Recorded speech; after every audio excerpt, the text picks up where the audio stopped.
Vamos a hacer, ya le envié a Samuel. ¿Dónde está Samuel? ¿Ya llegó? Samuel le mandé 2 artículos de sepsis. Son de Up to Date, por lo menos de hace el primero, que habla de cómo es el enfoque inicial, cuáles son los diagnósticos, cuáles son los estudios que se le hacen. ¿De acuerdo? De ahí, de esos artículos, se van a sacar preguntas para el examen, no solamente lo que vamos acá. Entonces Samuel ya los tiene en el WhatsApp para que lo comparta con ustedes. Entonces vamos a hacer una parte teórica y una parte práctica. Es difícil solamente hacer casos clínicos sin tener una base o un soporte técnico o académico de los estudios. Entonces, falla orgánica múltiple generalmente es el paso final de un proceso séptico. La mayoría de las fallas orgánicas empezaron por un proceso séptico. Hay otras enfermedades, como por ejemplo la pancreatitis o los politraumatizados, que pueden llegar a una falla orgánica múltiple, pero generalmente es el proceso séptico, ¿de acuerdo? Por eso, cuando uno dice falla orgánica, piensa en infecciones. Por eso el enfoque siempre es en shock y cómo manejamos el shock. Y el shock, la mayoría de las veces, se asocia a procesos infecciosos. Ustedes lo van a ver cuando estén trabajando como médicos en servicios de hospitalización, especialmente en servicios de urgencias. Ese es el sitio donde ustedes van a ver el shock. Entonces, cuando uno dice que es un choque, pues es esto, para todos los choques. Choque cardiogénico, choque distributivo, choque anafiláctico, choque séptico. Es un desequilibrio entre lo que llega y lo que yo necesito de oxígeno. ¿De acuerdo? Esa es la definición aceptada universalmente como choque. Hay muchas cosas en un choque séptico, pero lo que se ha encontrado principalmente que altera es la resistencia vascular periférica y el gasto cardíaco. Esas son las 2 cosas. Entonces, ¿cómo así? Sencillo. Imagínense una llave de agua y una manguera. Yo necesito llevar el agua con adecuada potencia hasta una mata que le estoy regando. ¿De qué depende? De la fuerza del chorro, ¿cierto? O sea, qué tanto abro la llave y qué tanta agua puede llegar ahí por la manguera. Y la otra cosa es el diámetro de la manguera. Entonces, si yo tengo una buena presión, pero la manguera es así de gruesa, ¿cuánto me va a llegar allá con un chorrito de agua de los que tenemos en la casa? Sí, un chorrazo en el berraco, pero mientras llena todo este diámetro de los vasos, pues el agua no llega. Ahora, si yo tengo una llave con buena potencia y el diámetro de la manguera es pequeño, pues la velocidad con que llega es mayor. ¿Entendido? Entonces, siempre que se habla de choque, se habla de la resistencia vascular periférica y del gasto cardíaco, que son las 2 variables más importantes que tenemos. Entonces, Dios mío, ¿cuándo para esto? Listo. La resistencia se asocia primero a la longitud y al diámetro del vaso. ¿Se acuerdan de la ley de Poiseuille? ¿Se acuerdan que usted lo ve en fisiología, la ley de Poiseuille? Que habla que la resistencia de un vaso depende de la longitud y es inversamente proporcional al radio. Entonces, si yo tengo un mayor radio de un vaso, tengo menor resistencia, ¿cierto? Entonces, imagínense un pitillo, ¿cierto? ¿Cómo es un pitillo? Estrecho y largo. Si usted sopla por el pitillo, ¿se demora o no? Claro que se demora. Si usted quiere respirar por un pitillo, imagínese respirar por un pitillo, ¿cuánto se gasta? Pégase un pitillo y empieza a respirar por el pitillo. Póngase aquí en la nariz, póngase un gancho en la nariz y empieza a respirar por el pitillo. ¿Se dificulta o no? Sí. Claro. ¿Por qué? Porque el pitillo es largo y delgadito, ¿cierto? Ahora coja, imagínense el diámetro de un tubo traqueal, más grueso y más largo. ¿Se dificulta? Menos, porque es más cortico y más ancho, ¿de acuerdo? Entonces, ¿la resistencia de qué depende? De la longitud del vaso. A más largo, mayor resistencia. A más corto, menor. ¿De acuerdo? Y el diámetro. Y la otra cosa que juega, porque este es un componente sanguíneo, es la viscosidad. Volvemos al ejemplo. Aquí tengo una llave, tengo mi manguera y allá tengo una manguera. ¿Le voy a poner agua? ¿Llega rápido? Sí. ¿Y si le voy a mandar más alto? ¿Cierto? Es más viscoso. Entonces, la viscosidad de la sangre es importante. Aquí está hablando del diámetro. ¿Sí? Entonces, cuando un paciente está séptico, una de las cosas que hacemos, una de las explicaciones, es hidratarlo porque como está hemoconcentrado, la sangre se vuelve más viscosa. ¿De acuerdo? Entonces siempre llega un paciente infartado, un choque, pancreatitis, politraumatizado, pero sobre todo la parte de la sepsis y el choque cardiogénico, siempre hay que hidratar, porque son pacientes que llegan deshidratados. ¿Qué hace el organismo? Necesita agua, ¿para qué? Para que el corazón lata, para los riñones, para el pulmón, ¿de acuerdo? Entonces, ¿qué hace? ¿De dónde la saca? Del componente sanguíneo. Entonces, paréntesis, ¿cuánta agua corporal tiene la doctora? Si la doctora pesa 50 kilos, ¿cuántos litros de agua tiene? ¿Cuántos? Más o menos, un poquito más. 30 litros. Generalmente es el peso por 6. ¿De acuerdo? Entonces ya debe tener 30 litros de agua en total. Eso cuenta humor acuoso, líquido de articulaciones, hueso, corazón y sangre. ¿De acuerdo? 30 litros. Pero ¿cuántos litros tiene de sangre? Mucho, 5, pronto menos. ¿Quién dijo 5? 3, no, un poquito menos. ¿De acuerdo? Generalmente 3.5 litros. ¿De acuerdo? Y si ella se deshidrata, ¿qué hace el cuerpo? Le saca agua ¿a dónde? A la sangre. Imagínense, o sea, tiene 30 litros, 3.5 son de sangre. ¿Sí? Le saca agua a la sangre para llevárselo al riñón, al hígado, a todo. Entonces, por eso es que está mucho más viscoso la sangre. ¿Me entienden? Entonces, cuando un paciente, y ustedes cuando rotan en un yo les digo, si un paciente llega por un infarto, lo primero que hay que hacer, además de monitorizarlo, porque es una vena periférica, ponerle oxígeno, darle una aspirina, es hidratarlo, porque esos pacientes llegan deshidratados, la mayoría. ¿De acuerdo? Entonces, ¿qué hacemos? Hidrátelo. No, venga, doctor, pero es que tiene fracción de eyección del 20. No importa, está más jodido con fracción de eyección del 20, porque tiene un corazón con un índice cardíaco bajo, o sea, tiene un gasto cardíaco disminuido de base, ahora asociado a un déficit de pericardio. ¿De acuerdo? Entonces, por eso le digo hidrátelo, porque esos 3.5 de ella ya van en 2.5, porque un litro le dio a la parte intersticial y la parte intracelular. ¿Claro hasta ahí? Entonces, ya sabemos que la fisiología tiene que ver con la resistencia vascular periférica y con el gasto cardíaco. Esto ya lo vimos, es lo que estamos hablando acá. El diámetro puede variar. Listo. ¿De dónde viene el gasto cardíaco? De estos 3 factores. ¿Qué es precarga? El volumen a eyectar. ¿De acuerdo? Eso lo vimos ustedes en fisiología. ¿Qué es la precarga? Es el volumen que va a eyectar el ventrículo. Si vamos a la parte fisiológica, es el volumen de fin de... ¿De qué? Diástole. Perfecto. O sea, es cuando el corazón llega, se relaja y está listo para eyectar. Esa es la precarga, es el volumen de fin de diástole.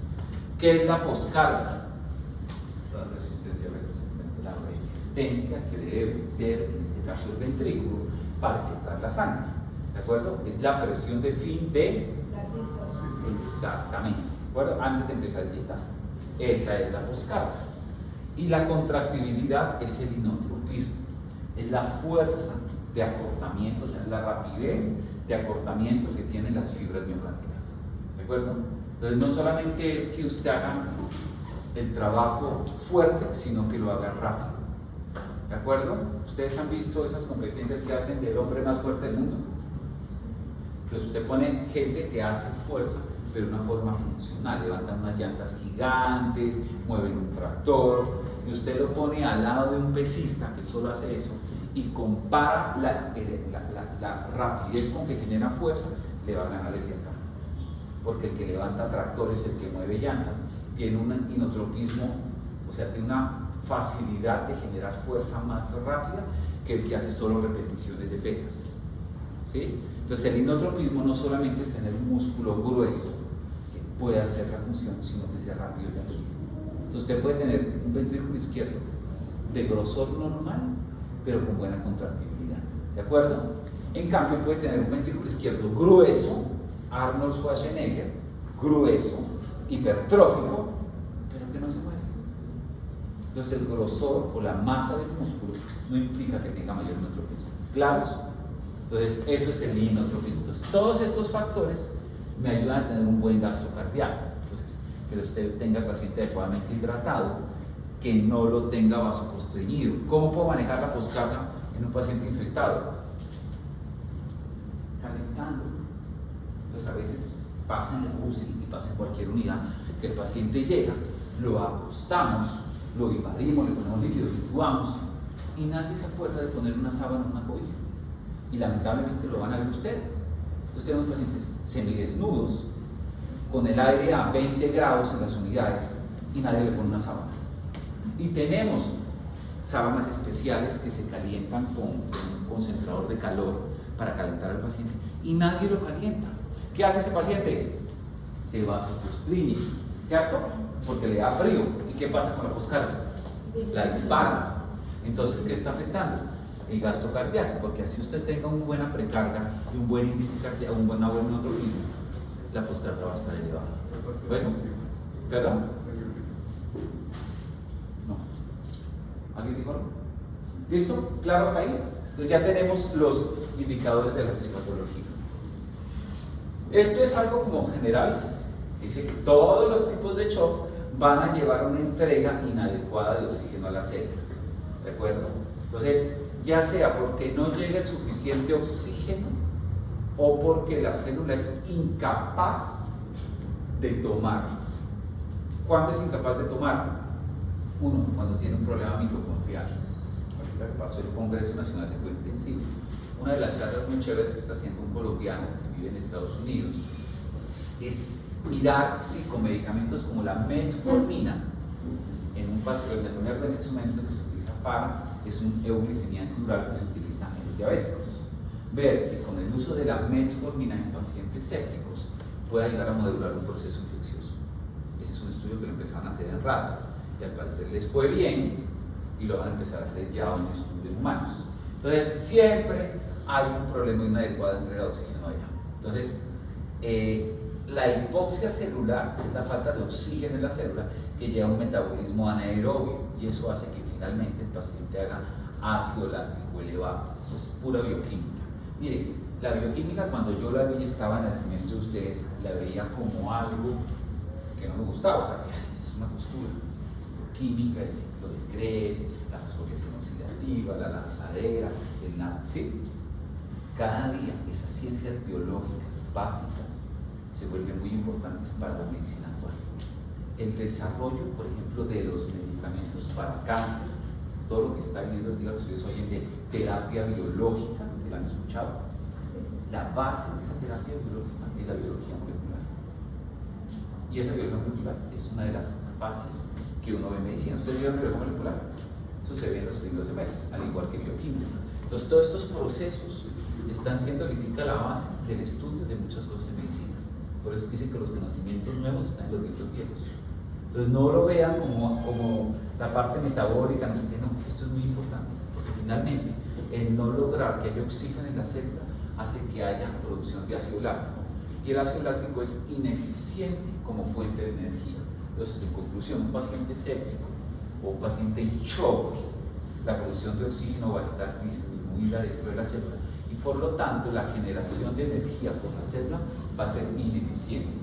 Y en vez de producir 36 ATP, van a producir 2 o 4 ATP. ¿De acuerdo? Esa es la conclusión acá. ¿Se acuerdan de este ciclo? Sí. Miren, aquí están los 36 ATP. Cuando lo hace por la vía aeróbica, cuando hay oxígeno. Cuando se van por la vía anaeróbica, es mucho menos.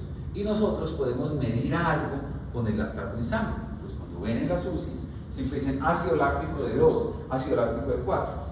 ¿Sí? Creo que no todos rotan conmigo en la UCI, ¿cierto? Creo que solamente es la mitad. Sí. Bueno, tranquilos, nadie es perfecto, no hay problema. O sea, pero ustedes van a ver que pasamos ronda y siempre pregunto cómo está el ácido láctico. ¿Por qué? Porque con el ácido láctico yo estoy midiendo en buena parte la hipoxia tisular. Lo que pasa es que no sé de dónde, porque yo puedo tener una sepsis pulmonar y en el pulmón estar pasando esto, que no entra oxígeno a la parénquima pulmonar, ¿sí? Pero el intestino, el riñón, el hígado funcionan bien. Entonces, ¿quién está encargado de producir ácido láctico? El pulmón. Entonces, cuando yo veo en el torrente sanguíneo un ácido láctico elevado, sé que hay un deterioro en el organismo, pero no sé cuál es el órgano que está afectado. ¿De acuerdo? Ese es el problema. Yo debería tener ácido láctico del hígado, del riñón, del cerebro, del intestino. Pero ¿cómo hago? Tendría que tomar una muestra de cada arteria o vena que sale de ese órgano, y eso es muy difícil. ¿De acuerdo? Entonces yo tengo es que clínicamente y con otros estudios ver cuál es el órgano que esté perfundido para manejar ese órgano y mejorar esta acidosis láctica. Pero el ácido láctico cada día tiene más valor en el proceso de reanimación y de valorar metas de reanimación del paciente. ¿De acuerdo? O sea, medir el ácido láctico no es un valor absoluto, no es que lo tienen 4. Listo, háganle un control en 6 horas para ver cuánto está. ¿Sí? O sea, no se lo maneja como un solo valor, sino como un valor dinámico en el seguimiento del paciente.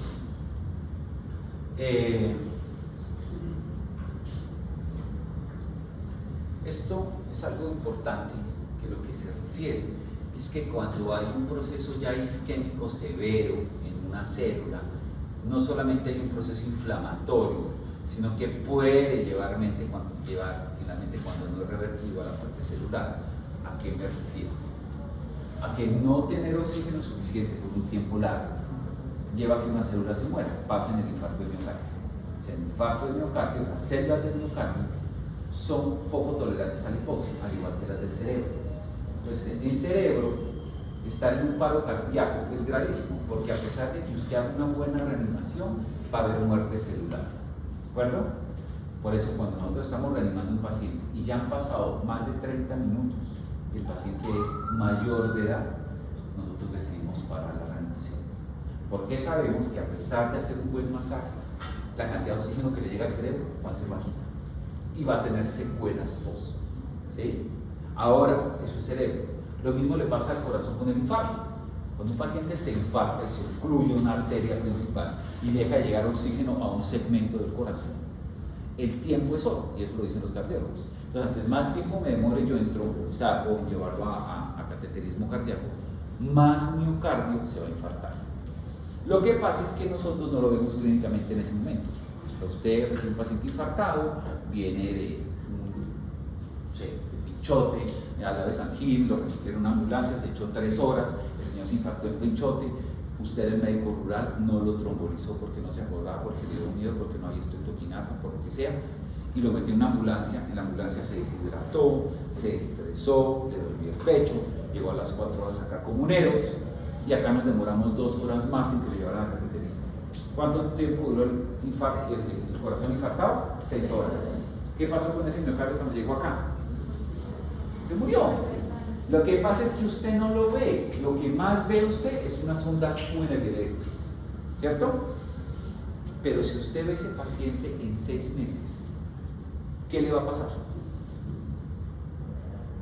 Que parte del corazón va a entrar en falla cardíaca, y son los pacientes que hacen falla cardíaca.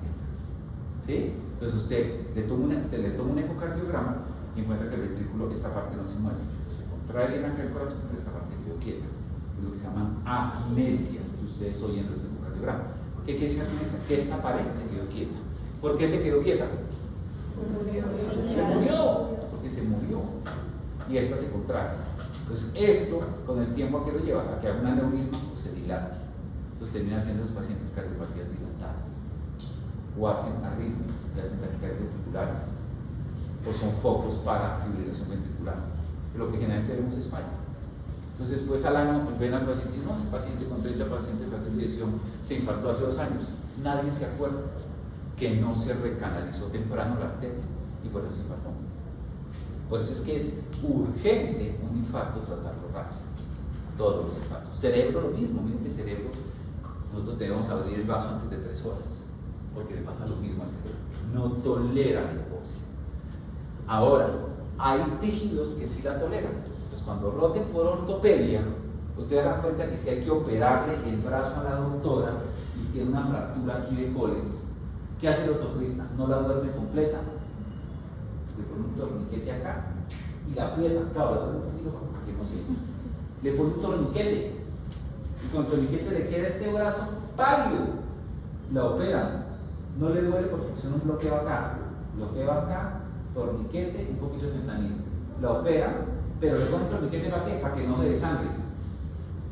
1 hora de cirugía, abren aquí y se va para la casa en 2 horas. ¿Qué pasa con el músculo? que tolera mejor la hipoxia. Y estuvo 2 horas o 1 hora sin circulación, tolera mejor la hipoxia. Porque tiene una capacidad del músculo que es disminuir su metabolismo. El corazón no puede, ¿por qué? Porque está latiendo todo el tiempo. El cerebro no puede disminuir su metabolismo, porque todo el tiempo está funcionando. En cambio, el músculo sí se puede paralizar y quedarse quieto y tolerar mejor esto. ¿De acuerdo? Entonces, por eso es que en un paro cardiorrespiratorio nos preocupamos por los órganos más importantes, que no pueden ser reemplazados, corazón y cerebro. Hasta el riñón se puede reemplazar con diálisis y tolera un poquito mejor la isquemia. Digamos que el riñón es como un punto medio en el riñón, corazón y músculo. ¿Claro? Entonces, esto es lo que lleva a muerte cerebral. Entonces, tenemos que preocuparnos siempre en la reanimación en los órganos vitales no reemplazables: cerebro, corazón, en segundo lugar riñón. Entonces, ¿qué hacemos nosotros cuando tenemos una hipotensión? Aumentamos nuestro estímulo simpático. ¿Secundario a qué? A vasoreceptores que tenemos ya puestos. ¿Dónde están los vasoreceptores? Carótidos. Acá. Estos receptores nos ayudan tanto a censar la respiración como las disminuciones en tensión arterial. Y actúan más de 60 veces en un segundo, está mandando mensajes nerviosos para cesar la tensión arterial. Pero tantas veces, tantas y más.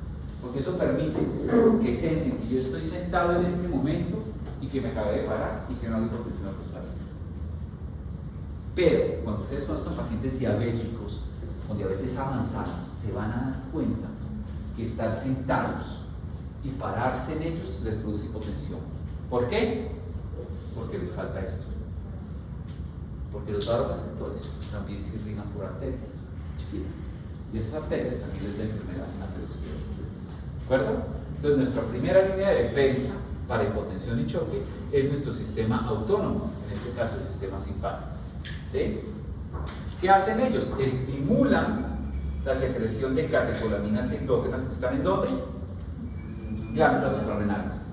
Entonces hacen un shot de dopamina, un shot de adrenalina que nosotros tenemos guardadas ahí. ¿Y ellos qué hacen? Vasoconstricción, taquicardia y aumento del gasto. ¿Por qué hacen vasoconstricción? O sea, ¿por qué cuando yo estoy hipotenso, una de las respuestas del organismo es hacer vasoconstricción y taquicardia? Porque es lo más rápido que yo puedo hacer para que el agua me llegue a esa matica, ¿cierto? Entonces yo tengo aquí la manguera y tengo un flujo continuo, 1 litro por hora, 1 litro por minuto, ¿de acuerdo? ¿Qué es lo que me sale? 1 litro. ¿Qué es lo más fácil que yo puedo hacer? Si pongo más delgada la manguera, ¿qué pasa? Me llega con más presión allá, ¿cierto? O sea, si ya no tengo 1 litro, sino que tengo medio litro, si pongo un poquito más apretada la manguera, me llega con mayor presión allá, ¿cierto? A menos de que la ponga muy delgadita.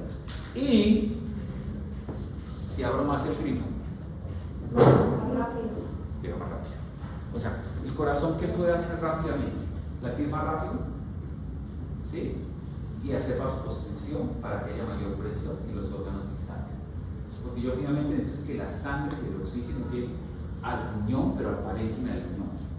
A mí no me preocupa que la presión en la aorta o aquí en la braquial sea de 120-80. Entonces, que esa presión se mantenga cuando llega acá, al músculo, o cuando llega al riñón. Entonces, la respuesta más rápida es taquicardia y vasoconstricción. Por eso, cuando nos ha pasado a todos, que tenemos un susto de verdad, nos van a robar, nos van a atracar, alguna cosa, uno le dice, ¿por qué está pálido? ¿Cierto? ¿Por qué? Porque hizo vasoconstricción gracias a las catecolaminas. ¿Les ha pasado? ¿O están taquicárdicos? Usted tiene un susto o alguna situación en la cual su organismo detecta que debe huir, porque esa es una respuesta de los animales, o sea, oncoginaria de años, de miles de años atrás. Entonces los animales se alistan o para huir o para quedarse y responder. Para huir, ¿qué hacen? Taquicardia y vasoconstricción. ¿Qué hace la vasoconstricción en nosotros? Quita la sangre de los sitios no vitales. Y la piel es un sitio no vital para huir, ¿o no? Entonces nunca hay una persona estresada, preocupada con un susto, roja o dilatada, ¿cierto? Porque el estímulo simpático es vasoconstricción para llevar esa sangre de la piel, del intestino, del hígado, al cerebro, a las piernas y al corazón. ¿De acuerdo? Entonces, esa es nuestra respuesta primaria: taquicardia y vasoconstricción. Entonces, ojo, cuando ustedes están en urgencias y le dicen, doctor, venga a ver este paciente, que es un paciente que está infectado, y usted ese paciente infectado lo ve pálido, taquicárdico y apurético, ese paciente está teniendo una respuesta elevadísima de catecolonina por un proceso agudo, en este caso la sepsis. Entonces puede ser que uno clínicamente ve un paciente y ese paciente está más mal. Páselo a UCI, póngale martillos, porque esas dos cosas le hacen pensar que va mal. Por eso en el artículo que les mandé hay una escala que se llama el Quick SOFA, y el Quick SOFA lo que hace es detectar con tales características clínicas, ¿sí?, si un paciente va o no para sepsis. ¿De acuerdo? Doctor, hágame un fan. Quédese en clase, no hay problema, pero no me desconcentre. ¿Por qué no se hace aquí adelante? Aquí perdemos todos porque yo pierdo el libro de lo que estoy contando. Y créanme que hago un esfuerzo por darles una charla agradable. De verdad, amigo, háganme, en serio. No hay problema, si quiere irse, vaya, si yo no llamo listo. Pero es que allá atrás con tu compañera, de verdad que no me ayudas con la clase. Siéntate acá, en serio. Hazme favor. Listo. Claro hasta aquí.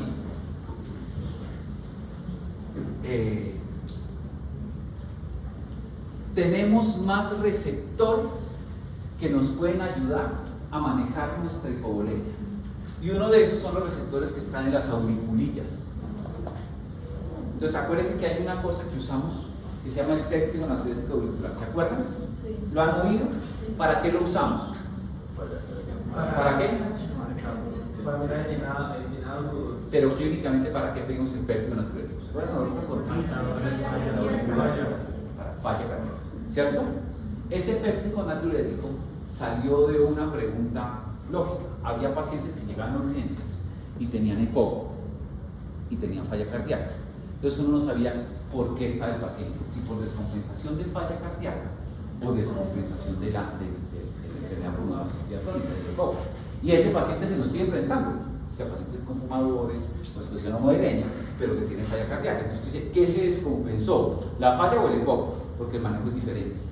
Entonces el péptido natriurético está en el cerebro, está en aurículas, está en ventrículos. Hay varios pépticos, hay péptido natriurético arterial, ventricular y cerebral. Cuando sienten que se dilata la aurícula o el ventrículo, que se distiende, él se libera y estimula en el riñón diuresis. ¿Sí? Por eso, en los estados de shock deja de producirse, y al no producirse, evita que orinemos o que botemos más líquidos. ¿De acuerdo? Él normalmente favorece la diuresis por medio de acuaporinas. Entonces, esto es más lento que los vasoreceptores. Esto se demora un poco más. Pero clínicamente lo usamos para medir los niveles y saber si el paciente está o no. Entonces, por ejemplo, vamos a llevar al paciente a cirugía cardíaca. ¿Qué necesita uno para que llegue a una cirugía cardíaca? Ustedes que pasan ronda conmigo. Que el paciente, su falla cardíaca isquémica por un infarto, esté compensada. Porque yo no puedo llevar a cirugía a un paciente que tiene una falla cardíaca activa. ¿Entienden? Que se muere. O sea, eso es gravísimo. Si el corazón está descompensado, no está funcionando bien, y el fenotropismo no funciona, y yo lo opero, lo hago, se me va a morir. Y se nos ha muerto cuando hay que hacerlo de forma aguda. Entonces nosotros le medimos el péptido natriurético auricular para ver qué tanta falla tiene. ¿Claros? Doctor, entonces en no me ese asuste. caso tendría que estar, o sea, para que me ayude a que el paciente no haga diuresis y me favorezca que yo lo que entiendo es que el paciente está deshidratado y si elimina más agua, pues eso ayuda a la deshidratación. Entonces el péptido natriurético tendría que estar disminuido. El péptido se eleva cuando se distienden las aurículas o ventrículos. Aumenta, y al aumentar estimula la diuresis. Eso es lo normal. Eso es lo normal. Pero él es milimétrico, o sea, por mil, acuérdense, eso se mide por picogramos, ni siquiera miligramos en sangre, por picogramos, son cantidades muy bajas que se hacen. Entonces, cuando hay mucho volumen, está sobrecargado el ventrículo, porque tiene una sobrecarga de aire con paciente y falla, se dilatan las cavidades, o sea, la presión venosa está aumentada y se libera más péptido. Y ese péptido en el riñón estimula la diuresis. ¿Listos? Nuestro corazón bombeando sangre.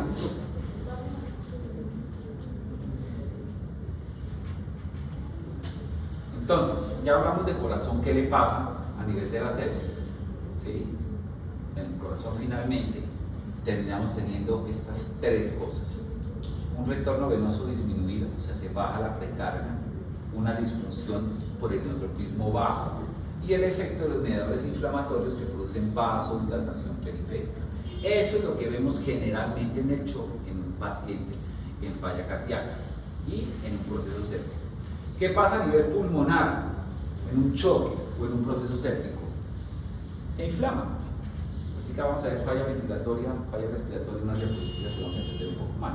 Pero un corazón, un pulmón que esté en shock, finalmente lo que hace es inflamar su pared, llenarse de agua. Y al llenarse de agua, se altera la superficie de intercambio gaseoso. Por eso que la función del pulmón, ¿cuál es? Tiene muchas, ¿no? O sea, tiene muchas funciones. Los neumólogos se ponen bravos cuando dicen que el pulmón solo sirve para intercambiar oxígeno, pero es verdad.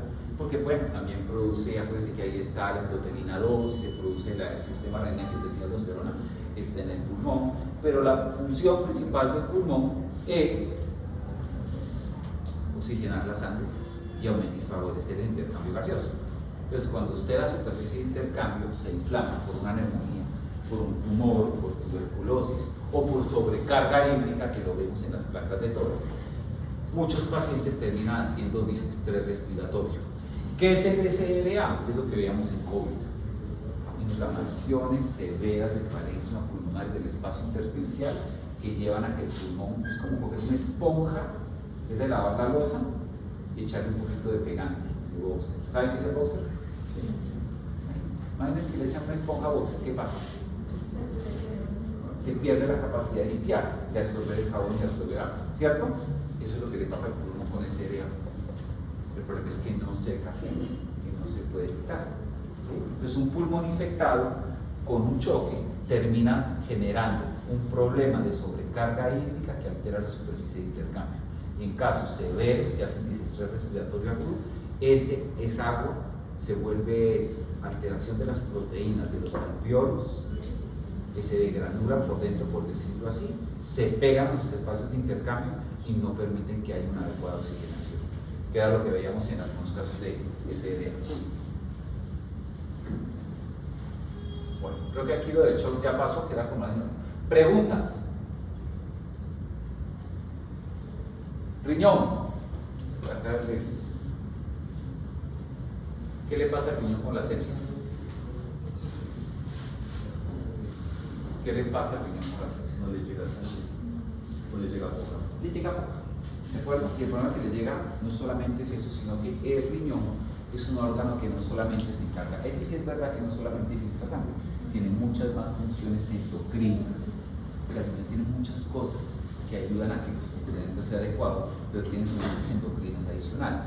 Entonces, digamos que el riñón, cuando hay un proceso inflamatorio que se le da interleuquina 1, interleuquina 6, que hay leucocitosis, que hay plaquetas, el riñón también se inflama. Así la infección no se adhiere.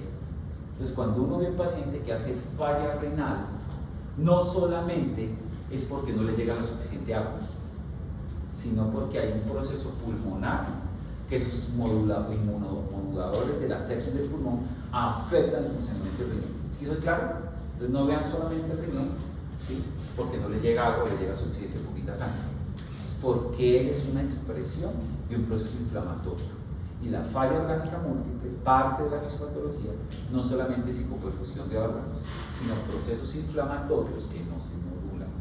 Entonces, cuando uno ve sepsis, normalmente la sepsis, les voy a poner el ejemplo. Yo tenía una paciente de Ecopetrol hospitalizada hace 5 años y era una paciente de la edad de ustedes que llegó empezó con acné, tenía acné y le salió un barrito aquí. Normalmente, ¿qué nos pasa cuando nos sale un barrito? No lo escuchamos. No lo escuchamos. Gracias por la sensibilidad. ¿Cierto? Y normalmente, ¿qué pasa después de que no lo escuchamos? Sale mancha. ¿Qué? Sale mancha, se infecta. Bueno, después. no, pero usted sí es caótica, ¿no? Normalmente usted se lo escucha y se mejora. Sí, Lo de la mancha, si no es bueno, pero normalmente cuando usted drena la pus, se le ¿El barrito qué es? Una infección bacteriana, un acúmulo de neutrófilos. Usted cuando drena un foco séptico, el proceso de neutrófilos. ¿Cierto? Que a mí me salió un ursuelo acá como hace una semana. Qué cosa tan terrible. Eso es un absceso en una glándula de memoria, en el memorio. Ya, ¿qué me tocó? Antibiótico, aplicármelo, ir al oftalmólogo para que me lo drene. Y una vez lo drena, uno ve que empieza a mejorar paulatinamente. Entonces, esta paciente con petróleo, la china, le salió un barrito, yo creo que se lo molestó antes de tiempo, o no, y eso se volvió una inflamación. Y se le infectó acá, y se le inflamó acá. Y cuando llegó aquí a urgencias, tenía la hemicara con un proceso infeccioso de una celulitis, casi hemifacial. Tenía fiebre, tenía taquicardia y tenía hipotensión. Entonces, ¿a qué viene esa? Pues, que la mayoría de los procesos sépticos, el organismo logra hacer una fase de inflamación severa, o sea, aguda, para combatir la infección. Y una vez que la infección mejora, el organismo disminuye ese proceso inflamatorio.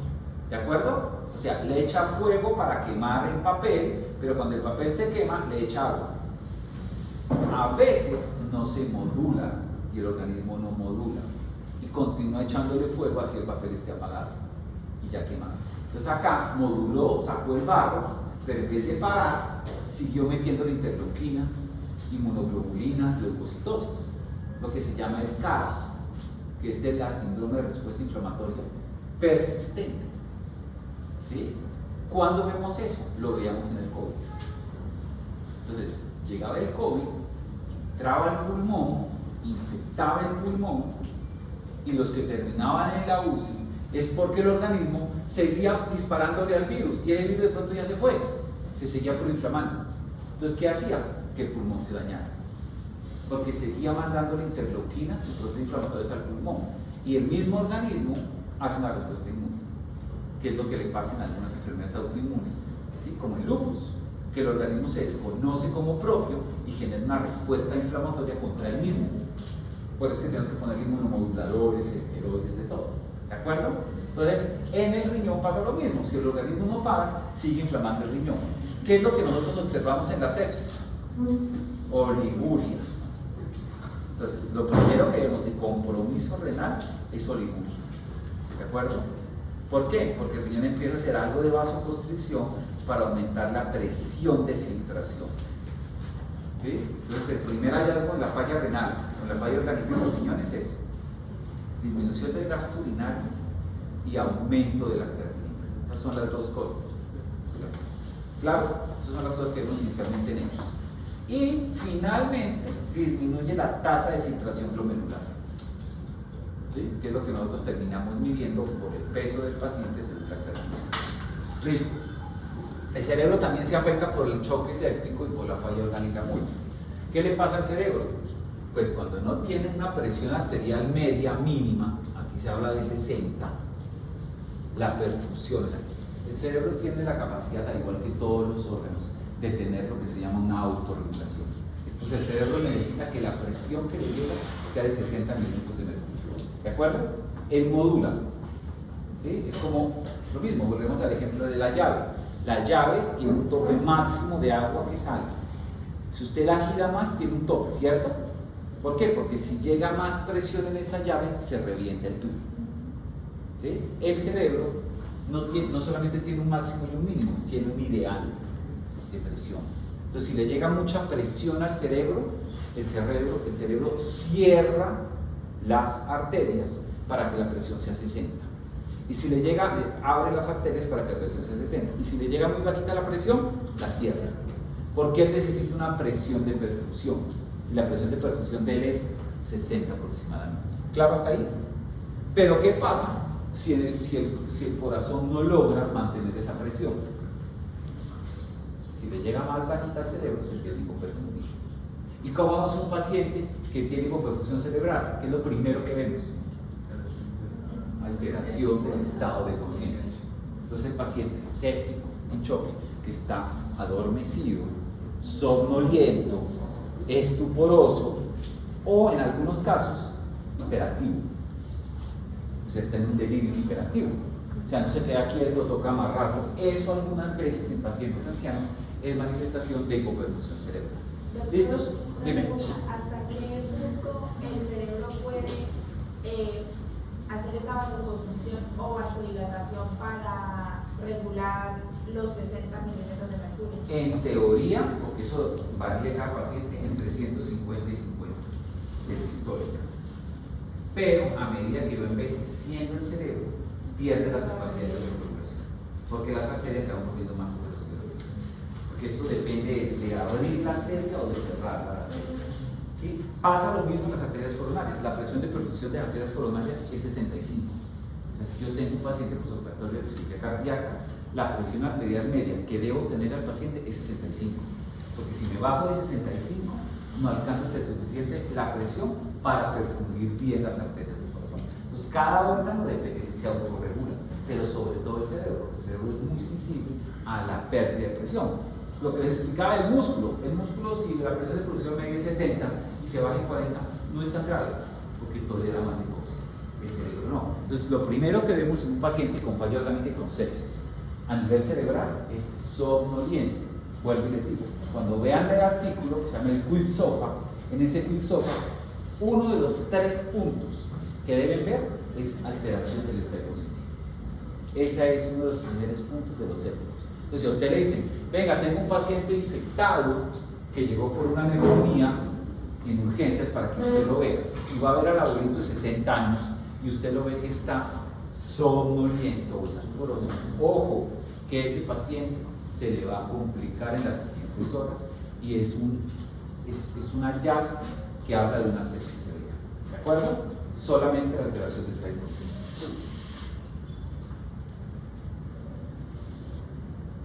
Bueno, el shock tiene varios tipos de shock. Básicamente, y ustedes van a ver en los libros que hay muchísimos más, pero digamos que la mayoría se divide en estos 3: hipovolémico, distributivo y cardiogénico. Está el anafiláctico, que es un tipo que está el asociado a pérdidas sanguíneas, que está dentro del hipovolémico. Está el neurogénico, pero en general son estos 3 tipos de shock los que tienen manejo, y tienen un manejo distinto cada uno según lo que tiene la fisiología, pero creo que no es bueno acá. Entonces, ¿qué debemos evitar en un paciente con shock?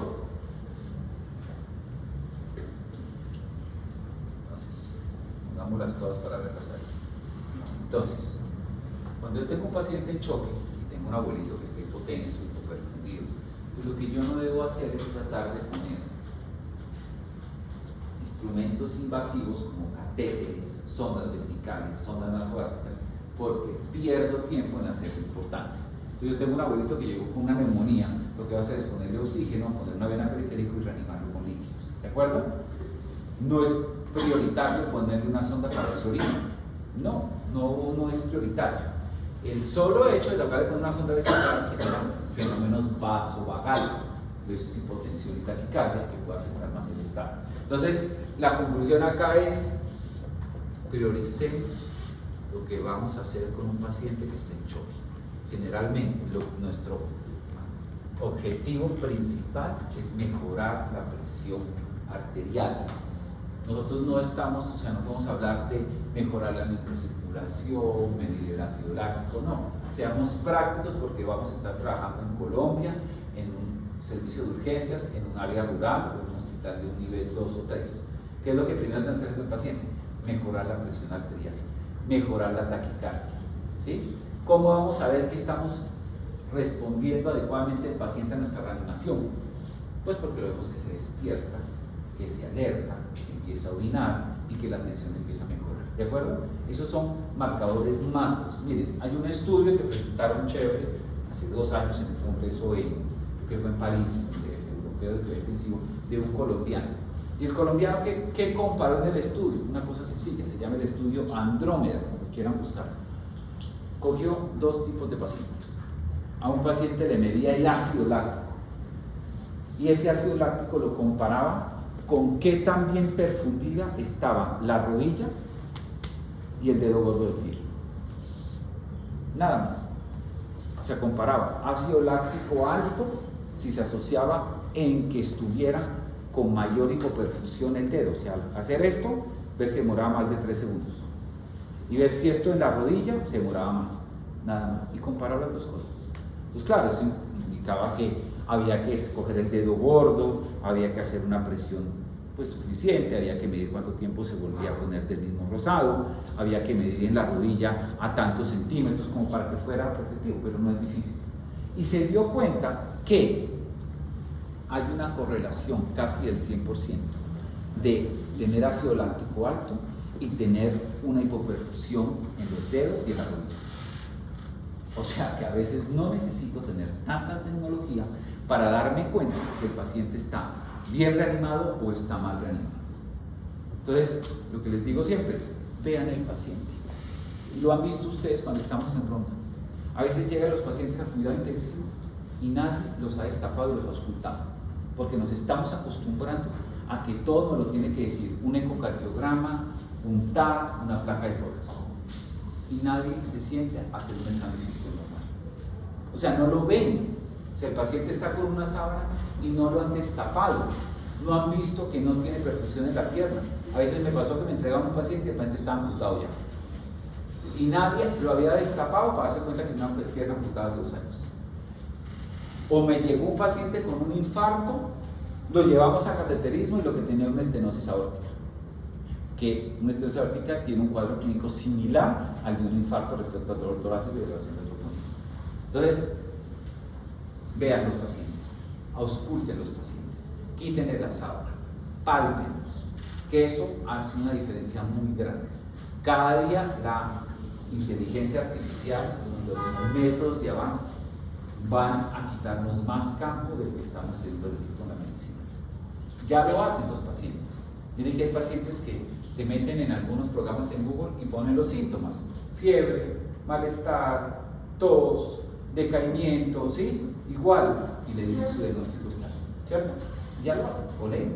¿Qué hace la diferencia? La interacción que tenemos, lo amables que somos con los pacientes, la forma como los tratamos, y sobre todo, parte de lo que un paciente le sigue gustando es que el médico lo vea, lo escuche y lo examine. Muchas quejas que yo tengo en el hospital, en la consulta externa, es porque el doctor no me puso atención. Porque el doctor, mientras llegué a consulta, estaba viendo el celular. Tuve un médico que estaba viendo el partido de la Champions mientras atendía a los pacientes. ¿En serio?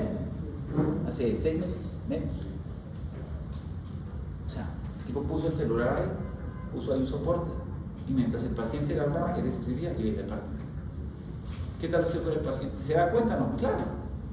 ¿Y qué es lo que más le molesta? La inatención y la queja propuesta, porque pues, el médico no le pone atención. ¿De acuerdo? Ni siquiera hay, las quejas ni siquiera son porque no me fue bien con la medicamento para la atención, porque la atención sigue alta. No, la queja es porque el médico no me oye, no me escucha, no me revisa. ¿De acuerdo? Entonces, volviendo acá, revisemos los pacientes.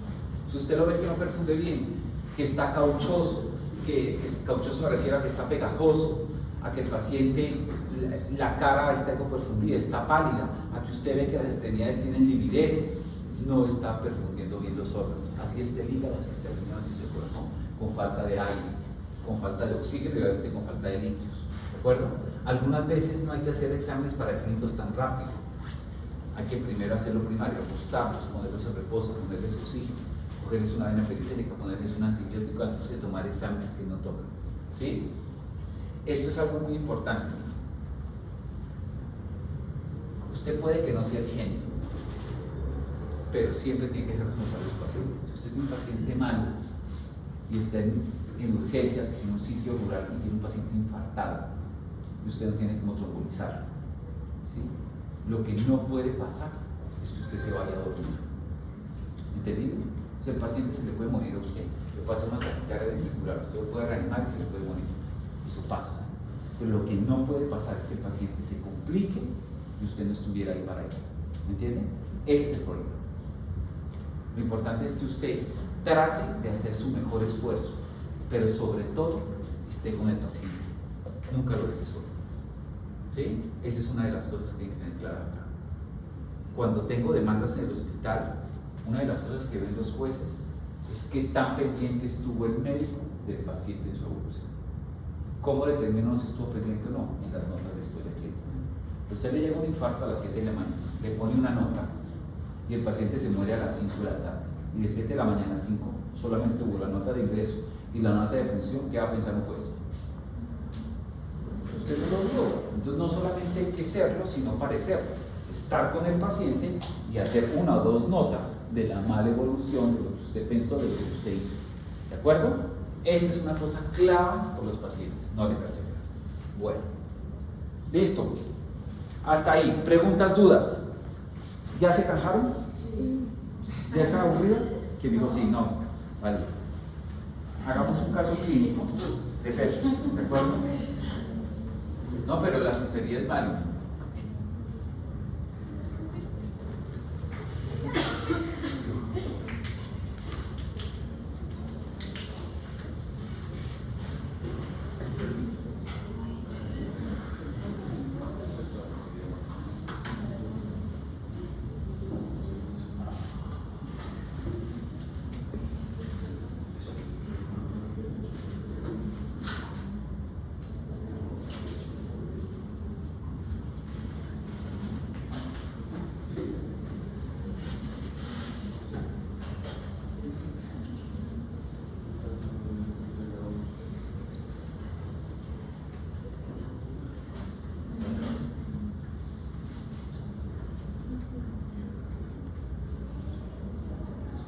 Bueno, empecemos con el caso clínico.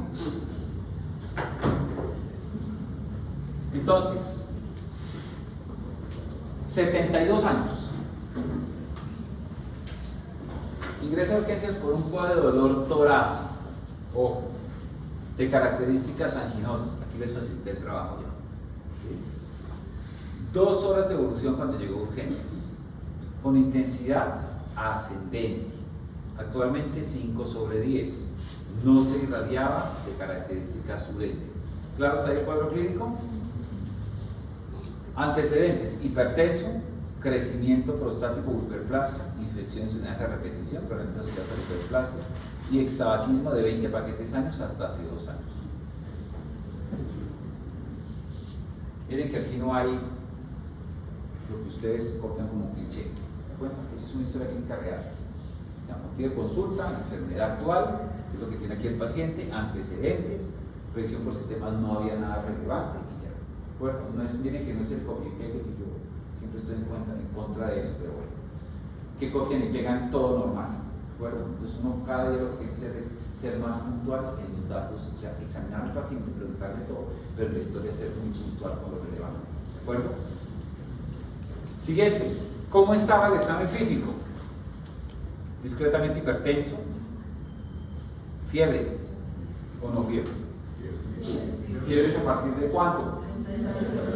38.3, tienda menos, 0.2 o 38 grados sostenidas durante 2 horas. ¿De acuerdo? Entonces tiene 38 horas, 38 y 38 en 2 horas, es fiebre. Pues que la fiebre, cuando ustedes lo vean en infectología o vean su clase de enfoque de síndromes de fiebre, es diferente tener fiebre con 38, 38,2 a tener temperaturas altas. Por favor, no digan febrículas porque es de los pediatras, ¿sí? La febrícula no existe. Entonces tienen fiebre, 38 para arriba, 38,2 para arriba, o no fiebre. Usted tiene 37,5, es una temperatura normal. Lo que pasa es que con el COVID, que nos toman temperatura a todos, ¿cierto? ¿Se acuerdan? Nos dimos cuenta que la temperatura corporal normal es ¿cuál? 35,2, 35,7, algunos estamos como más congelados, ¿no? Y hasta 35,0, pero no es la temperatura, es 36 grados, ¿cierto? Esa es la que aprendimos con el COVID. Entonces 38,3 es fiebre, listo.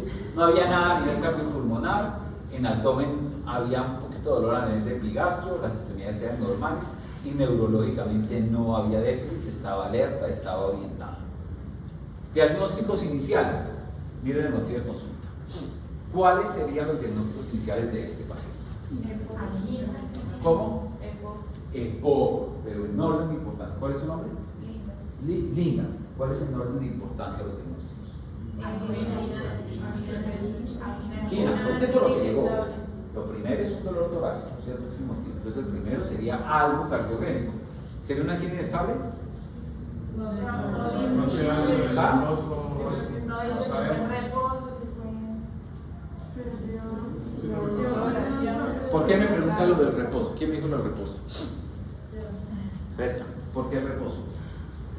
Porque pues debemos saber si ese dolor torácico del paciente fue cuando estaba pues en reposo o haciendo alguna actividad. ¿Te cambia para un infarto que sea en reposo en actividad? No. Entonces, ¿sí me entiendes?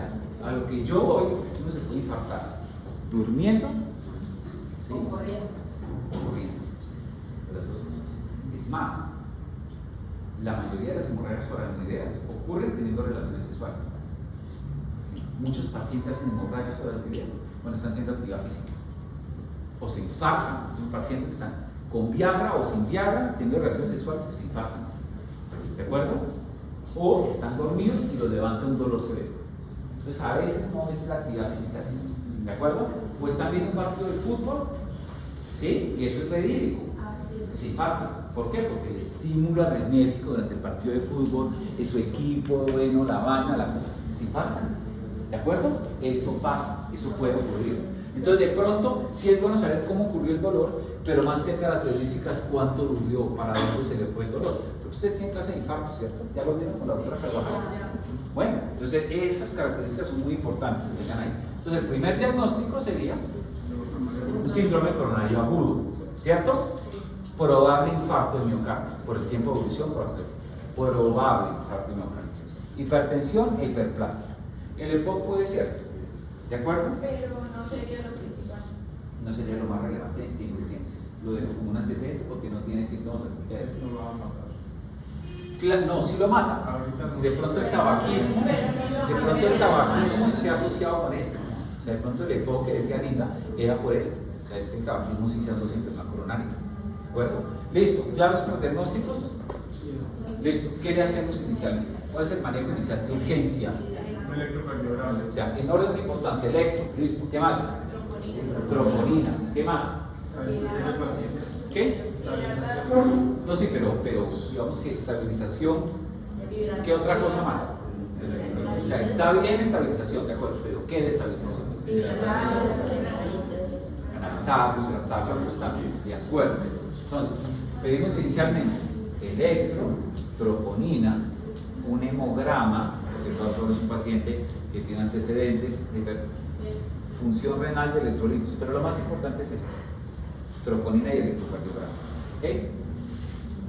Aquí viene lo que tú dijiste, que es importante, porque miren, ayer revisé un evento que ocurrió en el servicio de urgencias, y uno de los problemas que hubo es que un paciente hizo una reacción alérgica.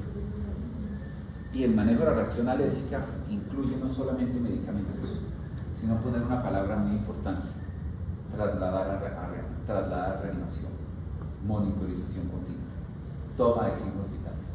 ¿Sí me entienden? Que parece una bobada, pero eso, cuando ocurre un evento grave, es lo primero que viene. Usted puede decirle sí, ponga hidrocortisona para reacción alérgica, ponga la adrenalina, válido, pero siempre observen. Oiga, ese paciente tiene un infarto, mándelo al área de monitoría continua. Que están en un hospital y no hay UCI. ¿Sí? Listo. Siempre en un hospital, sobre todo en servicios de urgencias, hay un área por habilitación.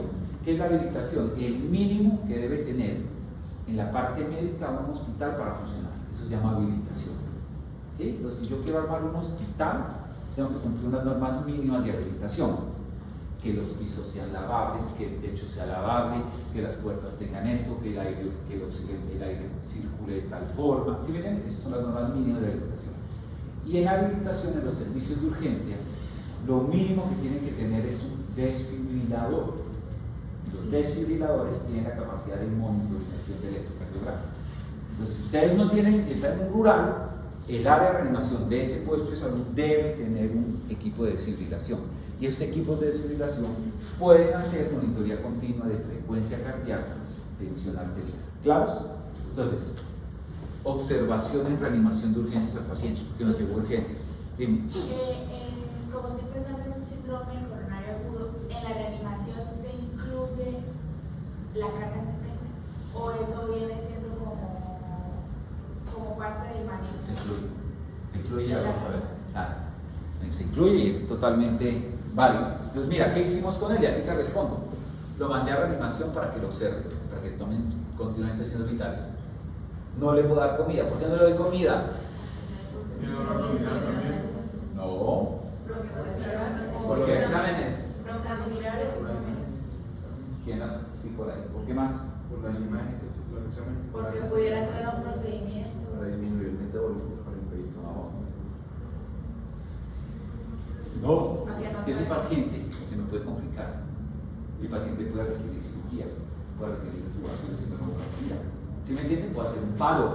Yo reanimando una salchicha o un sándwich, arroz, yuca. ¿Sí me entienden? Entonces, yo los pacientes que estén inestables por cualquier cosa, ya sea por un dolor abdominal, ya sea por un evento cerebrovascular o un infarto, yo no le doy comida. No se va a morir si no come, ¿de acuerdo? El paciente se afecta si no se hidrata. Pero si usted no le da comida, no pasa nada. Si le da preocupación, póngale dextrosa si quiere. Dele carga de azúcar, ¿de acuerdo?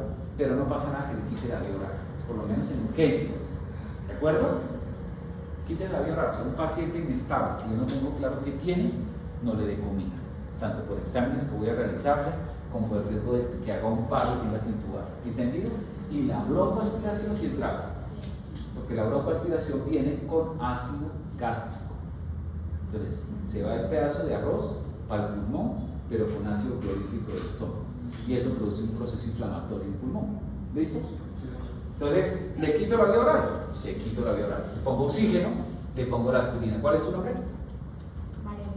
María Juliana. Aquí está su aspirina. Yo estoy pensando en un síndrome coronario agudo.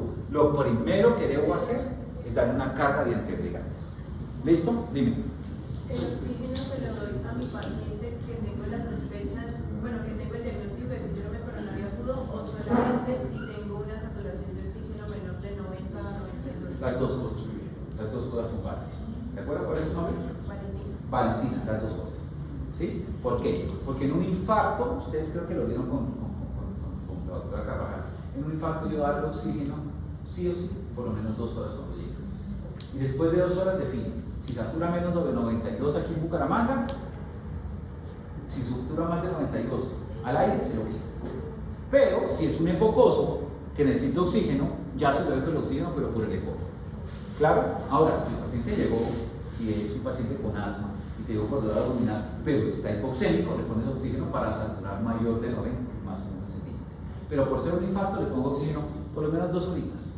Después de 2 horas, defino si lo necesito o no. ¿Listo? Entonces le pongo oxígeno, le quito la vía oral, empiezo con aspirina siempre. Si usted sospecha un síndrome coronario agudo, si no está contraindicado, dele aspirina. Es raro las contraindicaciones de aspirina. ¿De acuerdo? O sea, ¿qué pensaría yo para un paciente de aspirina? Que tenga una úlcera péptica o que sea alérgico a la aspirina. ¿Hay pacientes alérgicos a la aspirina? Sí, pero muy poquitos, la verdad, María Juliana. Yo he tenido 3 pacientes en mi vida que he conocido alérgicos de verdad. La mayoría dice alérgico a la aspirina. Yo le pregunto, no, es que me cae mal. Y hay que hacer un... Le pregunta. O sea, bueno, tengo que decir si es alérgico a la aspirina. ¿Y hay que hacer Pues sí está, pero dura, ¿no? Y en la clase, lo mismo. O sea, si tú tienes un síndrome coronario agudo, ¿de acuerdo? Y el paciente es alérgico a la aspirina, y tú le preguntas a la familia y dices, sí, doctor. Mi papá se tomó una pastilla de aspirina hace 1 año, se brotó la cara y le dio dificultad para respirar. ¿Cierto? Me dice, listo, ya. No me va a poner a joder acá. ¿Sí? Entonces, a ese paciente le doy clopidogrel y cardenol. ¿De acuerdo? O sea, le doy otro antiagregante. Si es un alérgico real. Lo que pasa es que los beneficios de la aspirina son universales para la enfermedad coronaria. Y es muy poco tóxica. O sea, ¿cuál es el problema que estamos viendo en la medicina? Que los medicamentos utilizados a largo plazo son tóxicos en algún momento. La aspirina es bastante noble. Y hemos tenido pacientes que llevan 40 años recibiendo aspirina a dosis bajas. Y en realidad es más protectora de cáncer de colon, de enfermedad cerebrovascular cuando tienen riesgo, de cáncer, de infarto cuando tienen más riesgo. ¿sí? Entonces, por eso es que los beneficios de la aspirina son poco encontrables en otros. ¿Entendido? Tratemos de usarla. Eso eran las únicas dos razones para no poner una carga de aspirina, que sea un alérgico real a la aspirina y que usted le vuelva a preguntar, porque lo que digo, muchos pacientes, doctor, es que yo soy alérgico a todos los medicamentos. Como una vecina mía, es que yo soy alérgico a todos los antibióticos. Y no, con nada. O sea, alérgico a todos los antibióticos, acaba de fracturar, tiene una fractura abierta y es alérgica a todos los antibióticos. ¿Sí entiendes? Porque los pacientes pues, no son médicos. Entonces pregunten bien. Entonces, le ponemos oxígeno, le ponemos aspirina. Clopidogrel, yo solamente les pongo, cuando estoy seguro que es un síndrome coronario agudo. ¿De acuerdo? Cuando estoy seguro que es un síndrome coronario agudo. Sale de troponina positiva, sale cambios en el eléctrico. ¿Sí? Le pongo clopidogrel. Si no, me espero un poquito. Me espero un poquito, puede ser 2 horas, no quiere decir 2 días, 2 horas. Le ponemos vena periférica, le ponemos un poquito de morfina, pero sobre todo, mire cómo le ponemos líquidos. Estos pacientes que les llegan a urgencias infartados, infectados, en choque, pónganle líquidos sin miedo, ¿verdad? En el congreso estaba la discusión si se le ponen 2,20 por kilo, se pone 30, si a algunos se les pone 40, si a otros se les pone 10. Dime, mijo. El Clopi se podría cambiar por Ticagrelor. Sí. Y actúan prácticamente igual. Lo que pasa es que en Colombia es más fácil Conseguir el clopidogrel. el Ticagrelor entró al POS. Digamos que las guías europeas en infarto favorecen más Ticagrelor, ¿sí?, que clopidogrel, porque es más efectivo. Por eso había preguntado que yo escuché que era mejor usar Sí. Ticagrelor. ¿Cuál es el problema del Ticagrelor? A mí, ¿por qué no me gusta tanto? A mí, porque hay que darlo 2 veces al día. O sea, es diferente una pastilla que usted toma una vez al día. Listo. Cuando usted tiene que tomarse 2 veces al día la pastilla, ya se le empieza a olvidar la otra. Se olvida la segunda. Y la otra cosa del Ticagrelor es que se asocia más a sangrado digestivo. Y cuando omiten una dosis, que es del efecto anticoagulante, que es de arte más rápido y favorece la obstrucción de los estén. Aún así, las guías europeas lo ponen sobre el clopidogrel para manejo de infarto. Entonces, si vamos a lo que es las guías, deberíamos poner encima.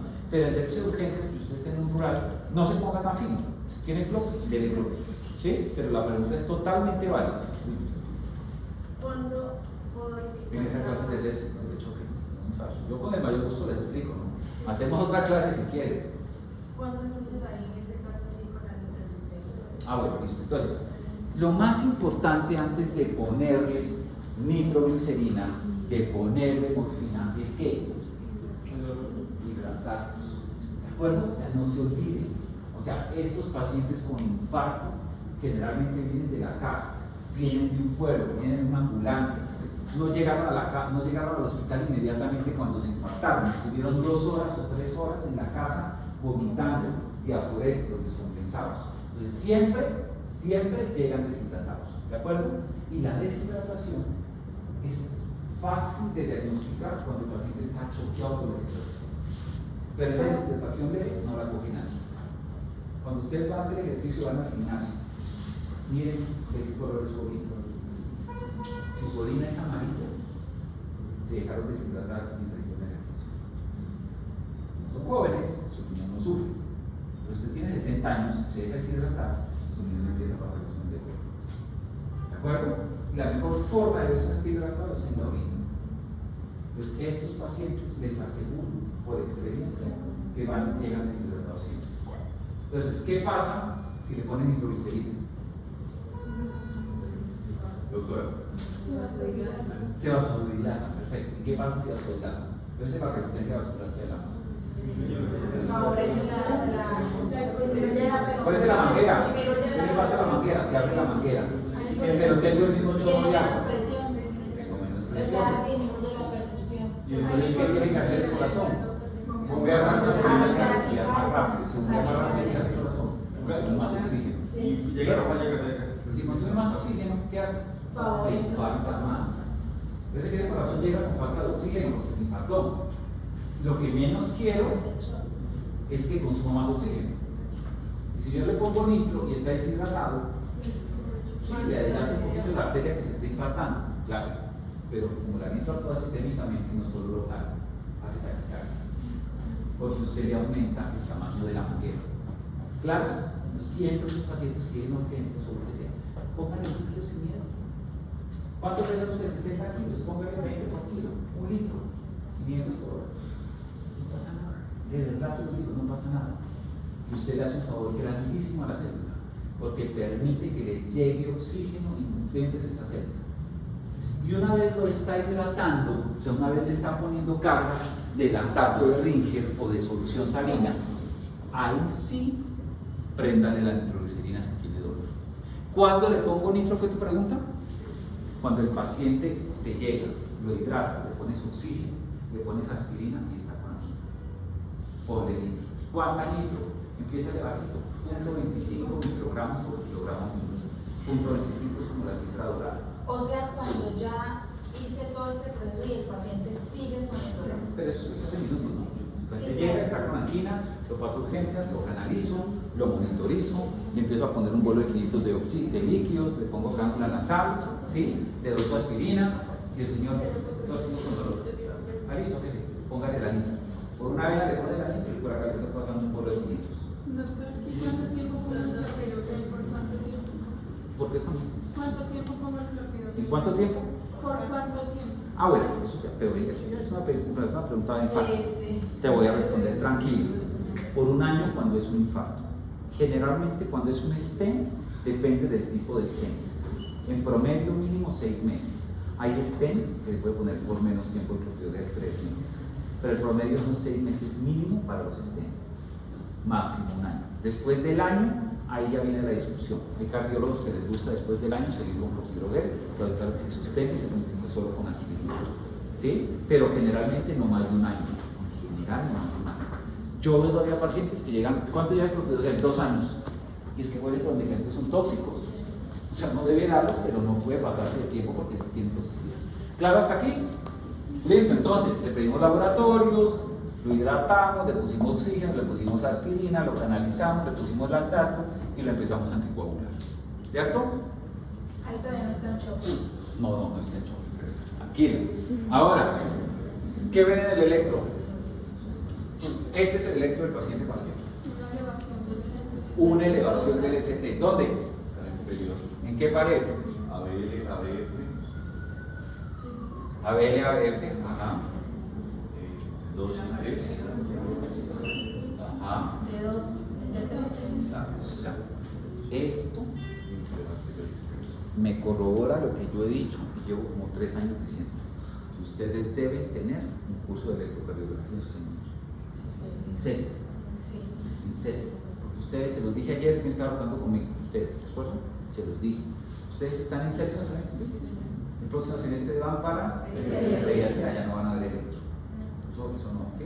Después van para cirugía, no. Gineco, menos. Y de ahí, internado. Especialidades quirúrgicas, internado. ¿Quién es el electro? ¿Dónde aprenden electro? Pues con los internistas, en este semestre. Y no tienen un curso de electro. Sí, que no lo evalúen. No, sí. No, explica la chica. Pero sí me entiendes. El Pero problema no es tiene. parcial, El problema no es que te lo evalúen. Mira. El problema es que no tienes un curso de electro. Y el electro, infarto no voy a saber. el electro es como la placa de tórax, que son exámenes rápidos, baratos y que siguen siendo útiles. Mire, nadie ha reemplazado una placa de tórax. Y tenemos TAC, tenemos resonancia, tenemos SPECT y seguimos teniendo placa porque la placa de tórax nos da características que no nos da TAC. Y el electro nos da características que no nos da el electro. Yo paso pacientes de cirugía cardíaca que se infartan en el posoperatorio, tomo la conducta por el paciente y por el electro. No le pido ni troponina ni ecocardiograma. Así se los digo. Se pasan a reoperar o se pasan a cateterismo cuando se infartan, que no es frecuente, pero pasa, solo por cambios de electro. Entonces ustedes en electro deberían tener curso. Casi que ustedes deberían empezar el semestre con una semana dedicadas a hacer su curso de electrocardiografía. En parte también ustedes pueden leer, hay libros, hay muchos libros de electro. Empezar a leer electro ustedes por su cuenta. Pero yo también fui estudiante como ustedes, y lo que uno no le pone en el currículum no lo hace. ¿Cierto?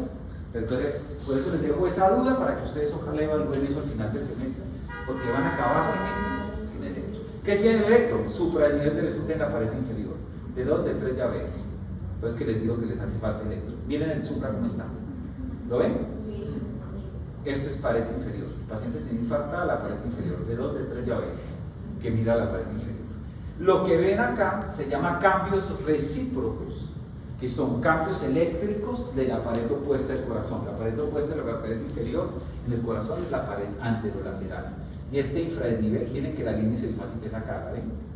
Esta es la línea semifásica, acá. Esto está infradesnivelado, que esto empieza de acá y sube. Estos se llaman cambios recíprocos. No quiere decir que la pared anterior esté infartada. Es el espejo del supra que tiene al frente. ¿De acuerdo? Pero si el paciente es un infarto de pared inferior. Es como si estuviera tratando de compensar. No, eléctricamente es una reacción en espejo. No compensar. Lo que pasa es que uno a veces ve el infradesnivel y piensa que tiene infradesnivel. Lo que en realidad tiene es un supra que es más grave fisiopatológicamente. Porque el supra implica ya una lesión subepicárdica. ¿Listo? Leucocitos 15.000, hemoglobina más o menos bien, un poquito anémico. Electrolitos ya suados relativamente normal, un poquito de hipocalemia, lo normal es 3.5 que tiene acá, y 15.000 leucos, que es arriba de lo normal son 12.000. ¿Qué le hacemos? ¿Qué le hacemos al paciente? Usted tiene urgencias, ¿sí? Cateterismo, ¿quién vota por cateterismo? María Juliana, ¿quién más? Doctor, depende del tiempo, ¿qué pasa? 2 horas. Lleva 2 horas. ¿Te acuerdas que son 2 horas? Lleva 2 horas y esto es rápido. Mira que el electro lo toma uno rapidito, ¿no? El electro, lo que ya llega y ¡pum! Toma el electrocardiograma, ¿cierto? ¿Qué más? ¿Quién da más? ¿Quién da menos? ¿Listo? Entonces, lo llevamos a angioplasia primaria urgente. Aquí porque la tenemos. Mire, hay pocos hospitales en la región y en Colombia que tienen hemodinamia 24 horas como acá. Y eso tienen que valorarlo ustedes. En Santander, ¿quién tiene hemodinamia 24 horas? Fundación HIC, Comuneros. Chicamocha no sé si la tenga todavía. Foscal no. Foscal lo remite en el centro del corazón. Y eso que somos una ciudad avanzada en la parte médica. Cartagena no lo tenía hace un año. Entonces, ustedes iba a Cartagena de vacaciones, se podía. No había, es que no, o sea, es que no hay. O sea, llego en esta, pero no está 24 horas. ¿Sí? Entonces, acá pues, nos damos el gusto de llevarlo a angioplasia. Si no tiene cateterismo, ¿qué hace con el paciente? Pues lo tromboliza. Arteplasia, estreptokinasa, metalice. O sea, hay un poco de trombolíticos que usted debería usar. O sea, si este paciente a usted le llega en su rural, legalmente usted debe trombolizarlo. Ojo, pero usted está en Berlín, Santander. ¿A cuánto está Berlín de acá? 2 horas. A 2 horas. Usted no tiene ambulancia y el paciente le llega así, usted debería trombolizarlo. Doctor, eso depende del tiempo. Si por ejemplo yo estoy cerca, por decir, estoy en Río Negro, Río Negro está y tengo la posibilidad de Lo manda, pero usted sabe que lo van a recibir. ¿No lo trombolizo o sí lo trombolizo? No lo tromboliza y lo manda. Hay pacientes que usted tromboliza y todos los trombolizados igual terminan haciéndole cateterismo, la mayoría. Pero si usted está cerca y tiene la ambulancia, el paciente se va a ir y no se demora, mándelo. Lo hidrata, le pone nitro y lo manda. Pero usted se da cuenta que el paciente se va a demorar más de 4 horas, no espere más. Trombolícelo y lo manda trombolizado. O sea, usted le está haciendo un favor al paciente. Pero me pasó con un hospital grande aquí en la ciudad, que le llegó con este electro, así con este electro le llegó al paciente. No me acuerdo con qué grupo de estudiantes lo vi. Y la médica general, haciéndose la boba, por no decir otra palabra, para no trombolizarlo, no vio esto. Dijo que tenía una isquemia por un infradesnivel del ST y no lo trombolizó. Mire cómo es la vida. Llegó así, el efecto llegó así. Y ella dijo, paciente con infarto sin elevación del ST se remite a comuneros por trámites administrativos. Llegó aquí como a las 8 horas del infarto. Cuando llegó acá, tenía todo tapado, infartado la mitad del corazón, se murió a los 2 días acá. Cama 19 de 12 del piso. Así. ¿Por qué? Porque no lo trombolizaron allá. O se le pasó, o no quiso gastar la plata, o le dio pereza, o no sabía leer el electro. Así de grave. ¿Quién se afectó? El paciente. Porque era para trombolizar. Listo. Lo llevamos a hemodinamia. Le adicionamos atorvastatina, le damos el clopidogrel, le ponemos beta-bloqueador oral y lo trasladamos a UCI. ¿Algún paraclínico le solicitaríamos? Probablemente tiempos de coagulación, no más. Entonces, No se olviden de esta imagen. Esto es una arteria ocluida por calcio, por placa de grasa inestable. ¿La ven? Sí. Generalmente esto está asociado a un coágulo acá. Esto es una arteria crónicamente tapada, lo que nos pasa a todos desde que nacemos, que vamos a una pared aterosclerótica, vamos engrosando las paredes, disminuyendo los diámetros, y a veces aquí en este borde se inestabiliza y se forma un coágulo. Ese coágulo ocluye totalmente la pared. ¿Listo? Este es un stent final. Tienen acá el proceso de poner un stent. Entonces, el hemodinamista entra con esta guía, dilata como un balón, entonces espicha, por así decirlo, espicha la lesión, la dilata. Y para que eso no vuelva, porque antes simplemente, cuando empezó la hemodinamia, fue hace más de 30 años, metían el catéter, inflaban el balón y espichaban la placa. Esta la espichaba. Y quedaba así. Y ya. Pero se dieron cuenta que al espichar la placa quedaba cruenta. Y era un sitio que favorecía que se vuelva a tapar. Entonces, eso es un tejido vivo, que es endotelio. Entonces, ellos le hacían un traumatismo mecánico con el balón al dilatarla y aplastarla. Pero eso se llenaba de trombos y se volvían a tapar en corto plazo. Por eso decidieron poner stent, que es este de acá, que es esta malla. Cada día los stents son más modernos, tienen medicamentos para evitar que se tapen, tienen medicamentos para que duren más tiempo. Doctor, ¿y no hay una forma como de que con el stent, porque yo veo que la placa sigue quedando ahí, lo que pasa es que queda despichada? ¿No hay una forma, o sea, yo pensando de que esa placa que queda ahí se disminuya? Es que mira, ¿O simplemente queda ahí pero despichada? mira, acuérdate una cosa, en medicina son pocas las cosas que nosotros curamos. La mayoría de las cosas le damos tratamiento, ¿cierto? Póngase a pensar, ¿qué curamos en medicina?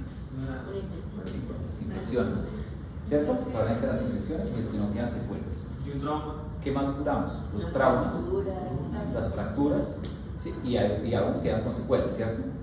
Porque yo pues, tienen fracturas femorales y sí, cicatrizan, algunos quedan perfectos, se quedan. No más, ¿qué más curamos? Las enfermedades infecciosas que son curables, hay otras que son tratables como el hepatitis, como el VIH, que son tratables pero no curables, ¿sí? Pues por un traumatismo. De resto, ¿qué más curamos? A veces, pero lo mismo, a veces entran en remisión, a veces mejor. Pero se dan cuenta que la mayoría no las curamos. La mayoría, ¿qué hacemos? Manejamos las manifestaciones, ¿cierto? Eso es lo que hacemos día a día. Nosotros no curamos la hipertensión, ¿qué hacemos? Manejamos la manifestación, que es la presión elevada. Pero nosotros no actuamos sobre el sistema renina, angiotensina, aldosterona, que está elevado y está produciendo vasoconstricción. Eso no lo hacemos. Le damos un medicamento para que ese sistema que no funcione evite el efecto final de vasoconstricción, ¿cierto? Que es darle un IECA, un ARA2. Pero nosotros no manejamos ese sistema renal, no lo curamos. ¿Qué puedo hacer con esta placa? Respondiéndote, María Juliana, ¿cierto? Estatinas, disminuyen el tamaño de la placa, disminuyen el grosor, dieta saludable, ejercicio. Todo eso se ha asociado a que la placa puede disminuir, sobre todo las estatinas o dosis altas, puede disminuir de grosor. ¿De acuerdo? Pero lo más importante es evitar llegar acá todos. ¿Cómo lo evitamos? Haciendo lo que no le gusta, ¿cierto? O sea, teniendo una vida equilibrada. O sea, ¿cómo hace una hamburguesa? ¿Cómo así? Pero el resto de los 6 días a la semana usted comió bien, ¿cierto? Evitando los picos de insulina y de hiperglicemia. ¿Cuándo son esos picos de hiperglicemia e insulina? Cuando comamos carbohidratos simples. Nos comemos un bombón, un dulce, ¿qué hacemos? Picos de hiperglicemia con liberación de insulina. Y eso es lo que finalmente el azúcar termina convirtiéndose en grasa. ¿Sí? Entonces, ¿listo? Eso le hicimos a nuestro paciente. Aquí está. Miren la arteria, esta es una coronaria derecha que está ocluida. ¿La ven acá? Sí, señor. Y miren cómo queda acá con el stent. Más o menos como se ve en la arteriografía. Bueno, el paciente mejoró, se hidrató, mejoró, pero sigue haciendo fiebre. Entonces, cuando sigue haciendo fiebre, pues ahí uno empieza a preocuparse, porque mejoró el dolor torácico, pero sigue con fiebre, con dolor abdominal y con anuria. Entonces ahí uno dice, ¿por qué le duele la barriga? ¿Sí? ¿Será que en el cateterismo cardíaco, como le abren una arteria, le funcionan una arteria, se le mete una bacteria por ahí. Me ha pasado. Pero también hay que tener en cuenta que los antecedentes del paciente es IBU recurrente, ¿no? Exactamente. Y él venía con dolor abdominal porque el examen físico decía que... Exactamente. Pues ahí viene la sepsis. Mire que este paciente tenía piojos y pulgas. Venía infartado, pero estaba con un cuadro infeccioso. ¿Por qué no le pusimos atención a la fiebre cuando llegó? Porque los infartos pueden producir fiebre. El tromboembolismo pulmonar, la pancreatitis, en este caso el infarto, pueden producir fiebre por su proceso de necrosis. No solamente lo infeccioso produce fiebre, por eso es que fiebre no es igual a antibiótico. ¿De acuerdo? Este es el caso perfecto. Esa fiebre inicial no era antibiótico, era un infarto, pero después el paciente siguió con presiones bajas, con fiebre, con hipotensión, y resultó que cuando le hicimos cateterismo cardíaco el paciente tenía hematuria. ¿Por qué tenía hematuria? De repente estaba con dolor, no quería orinar. ¿Por qué hizo hematuria? Porque estaba anticoagulado, estaba antiagregado dual, tenía hiperplasia prostática y al pasar la sonda pudo haber habido lesión a nivel de la uretra, por eso, y pudo dificultar el paso de la sonda. Y cuarto, porque la infección urinaria de mano. Aquí, sobre todo las mujeres de acá, algunos de ustedes han tenido cistitis, y en la orina de pronto se salió un poquito de sangre, ¿cierto? Porque el proceso infeccioso se asocia a hematuria. ¿Listo? Entonces, ¿qué hicimos con este paciente? Lo cultivamos, le empezamos antibiótico y le pedimos una ecografía renal. ¿Qué encontramos? Que había coágulos en la vejiga. ¿Por qué coágulos? Porque está anticoagulado. ¿Sí? Porque estaba anticoagulado. ¿Sí? Ese era como el problema. Usted sí friega más que novia fea, ¿no? Sí. Venga, estoy en clase con los estudiantes. Tengo 30 estudiantes frente a mí en este momento. Déjenme acabar de clase y lo llamo. Bueno. ¿Listo? Entonces, ojo, hizo coágulos. Y los coágulos los hizo ¿por qué? Porque está anticoagulado. Tenía infección. ¿De acuerdo? Y esos coágulos evitan que haya drenaje de orina por la vejiga. Entonces tenemos que pasar una sonda vesical, ¿sí? Y la pregunta es, ¿seguimos antiagregándolo y anticoagulándolo? Ahí es difícil.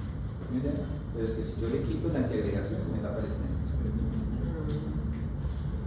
Entonces esto ¿qué hice yo con ese paciente? Le quité la anticoagulación, pero recibía espiridium.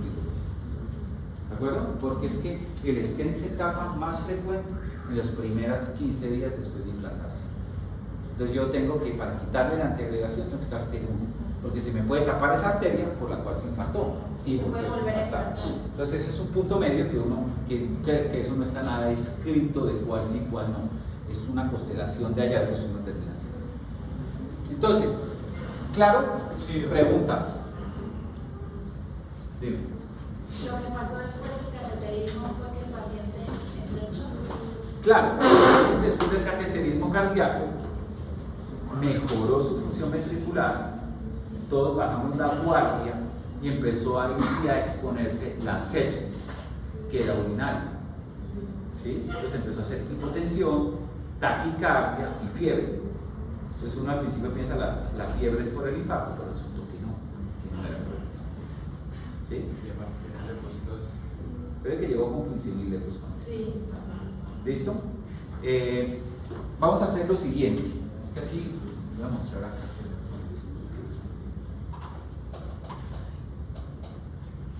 Lo que pasa es que ponen demasiados temas para este tiempo. Entonces yo lo que voy a hacer